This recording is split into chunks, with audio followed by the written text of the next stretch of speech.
अब 1 और 2 को कंपेयर करें। 1 और 2 को कंपेयर करके आप यहाँ पे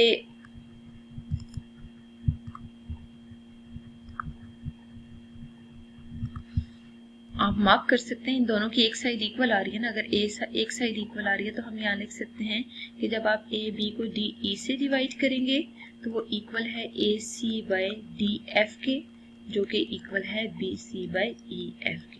ठीक है, तो यही रिजल्ट आपने प्रूव करना था। A B by D E A C by D F is equal to B C by E F. ये आपने एक मेथड से थ्योरम प्रूव कर लिया, मतलब जो फर्स्ट केस आपने कंसीडर किया ना उसके अकॉर्डिंग आपने इस थ्योरम की स्टेटमेंट को प्रॉपर प्रूव कर लिया। अब हम ऐसे करते हैं, सेकेंड केस यहाँ कंसीडर कर लेते हैं कि अगर A be less than D ई का केस होता है। ठीक है, तो फिर कंडीशन क्या होगी?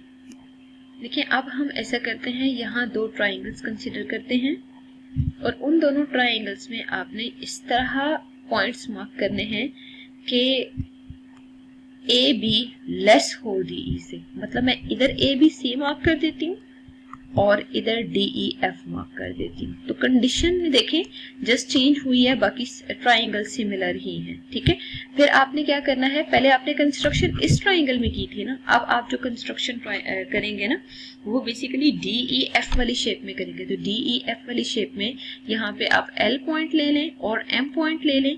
एल एम आपने इस तरह लेना है कि डी एल ए बी के इक्वल हो और डी एम ए सी के इक्वल हो, और उसके बाद फिर आप एल को एम से ज्वाइन कर दें with the help of scale.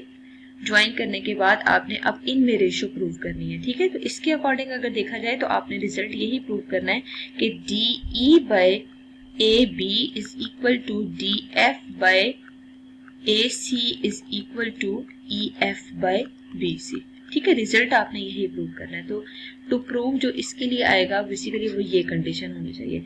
अब हम ऐसे करते हैं, इन फिगर्स को प्रॉपर रेज कर देंगे, बट बिफोर डैट हम इन एंगल्स के बारे में जो इंफॉर्मेशन है वो अब लिखने की जरूरत नहीं है। हमें कंफर्म है कि अगर ये दोनों सिमिलर ट्राइंगल्स है तो उनकी कोरिस्पोंडिंग रेशियोज इक्वल होंगे। ठीक है, तो यहाँ पे ऐसा करते हैं कि जो प्रीवियस केस से रिलेटेड था ना वो सारा हम यहाँ से रेज कर देते हैं। Proper statement and reasons consider करते हैं। स्टेटमेंट एंड रीजंस में आपने ये देखना है कि हमें क्या इंफॉर्मेशन गिवन है।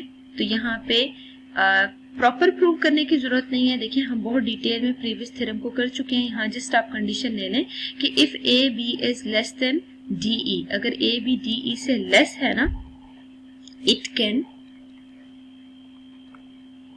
Similarly be proved by taking intercepts on DE and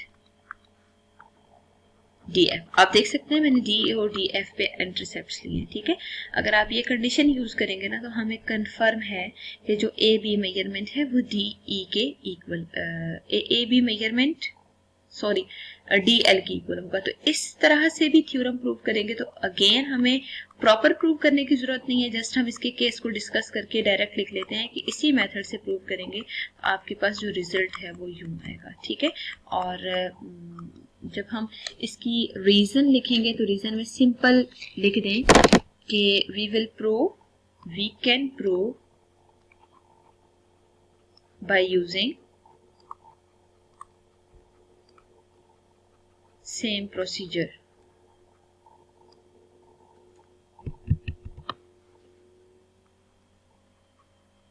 which we have done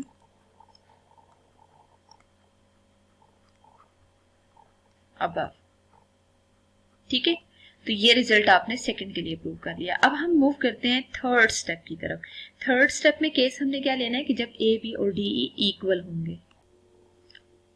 अब देखिए, जब थर्ड केस हमने कंसिडर करना है ना तो उसमें बेसिकली हमने ये लेट किया था कि अगर ए बी ग्रेटर हो, डी ई से लेस हो या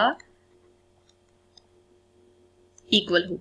ठीक है, तो यहाँ पे A B equal to DE वाला केस हम प्रूव करते हैं। ठीक है, यहाँ पे सब फर्स्ट ऑफ ऑल फिगर बनाते हैं और उस फिगर में हम क्या करते हैं, दो ट्राइंगल्स यहाँ कंस्ट्रक्ट कर लेते हैं। देखिए, अगर मैं आपसे कहती हूँ ना कि ABDE के इक्वल है, इसका मतलब है ये दोनों ट्राइंगल्स इस तरह एग्जिस्ट करेंगे। ठीक है, तो यहाँ पे हम ABC मार्क कर देते हैं और यहाँ पे हम प्रॉपर DEF मार्क कर लेते हैं। ठीक है, आपको यहाँ पे गिवन है कि AB और DE आपस में इक्वल है।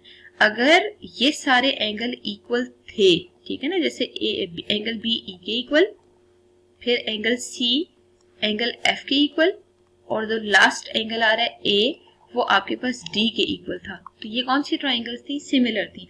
अगर उनकी एक साइड भी इक्वल हो जाती है ना, तो बेसिकली ये इक्वल ही बनेगी। ठीक है, अब हम ऐसा करते हैं, यहाँ पे इन दोनों ट्राइंगल्स को कोरिस्पॉन्ड करके पहले चेक कर लेते हैं, ABC को और ट्राइंगल DEF को, इन दोनों को जरा कोरिस्पॉन्ड कर देते हैं। तो आपको यहाँ से आइडिया होना चाहिए कि आपको गिवन है कि AB जो है वो कॉन्ग्रेंट है DE के, और इसकी रीजन ये है कि ये हमें गिवन है।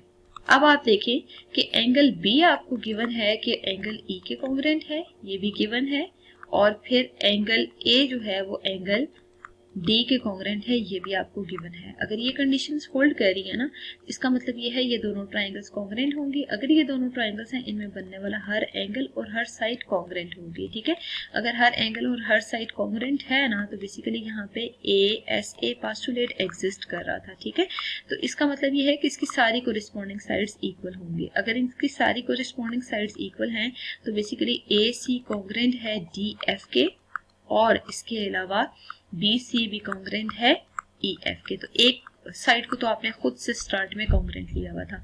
अब आप यहाँ पे लिख सकते हैं कि अगर ये दोनों ट्राइंगल्स कॉन्ग्रेंट हैं, तो हेंस इनकी रेशियोज भी इक्वल आ रही होगी। क्या रेशियो होगी, AB को आप डिवाइड करें DE से, ठीक है, और AC को डिवाइड करें DF से, और BC को डिवाइड करें EF से।